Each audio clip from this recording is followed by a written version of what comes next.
नमस्कार। जय श्री राम। प्रभु श्री राम जी की कृपा हमेशा आप सब पे बनी रहे। चलिए आज जानते हैं शिव जी के जन्म से जुड़ी पौराणिक कथा। कैसे हुआ था भगवान शिव जी का जन्म, क्या है उनके जन्म से जुड़ी कथा। भगवान शिव अनंत हैं, अर्थात उनका ना तो आदि है और ना ही उनका अंत है। पर बहुत से भक्त ये नहीं जानते कि भगवान शिव जी की उत्पत्ति कैसे हुई है। और आज हम इस वीडियो में जानेंगे कि भगवान शिव जी का जन्म कैसे हुआ और महादेव की उत्पत्ति कैसे हुई। शिव पुराण में बताया गया है कि भगवान शिव स्वयंभू हैं, वे जीवन मरण के बंधन से मुक्त हैं। वे ना तो कहीं से उत्पन्न हुए हैं और ना ही उनकी कोई माता या पिता है।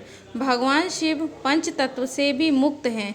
शिव जी के जन्म से जुड़ी कथा हमें विष्णु पुराण में भी देखने को मिली है। विष्णु पुराण में ये बताया गया है कि भगवान विष्णु के माथे से निकलने वाले तेज से ही भगवान शिव जी की उत्पत्ति हुई है और उनके नाभि से निकलने वाले कमल से भगवान ब्रह्मा जी का जन्म हुआ है। पौराणिक कथाओं में एक ऐसी भी कथा हमें बताती है कि एक बार की बात है, भगवान विष्णु जी और भगवान ब्रह्मा जी के बीच एक बार बहस हो गई कि दोनों में से सबसे महान कौन है, और ये बहस बहुत ज़्यादा बढ़ गई। तब भगवान विष्णु जी और भगवान ब्रह्मा जी के बीच में एक अग्नि से प्रज्वलित खंभा प्रकट हो गया, जिसे देखकर दोनों आश्चर्यचकित हो उठे। थोड़े ही देर बाद उस खंभे से आवाज़ आई, आप दोनों में से जो भी इस खंभे का छोर ढूंढ लेगा वह सबसे महान कहलाएगा। इस वाणी को सुनते ही ब्रह्मा जी ने एक पक्षी का रूप धारण किया और खंभे के ऊपरी भाग की तरफ उसका छोर ढूंढने के लिए निकल पड़े। और वहीं दूसरी ओर भगवान विष्णु ने वराह का रूप धारण किया और खंभे के निचले भाग की ओर उसका तल ढूंढने के लिए निकल पड़े।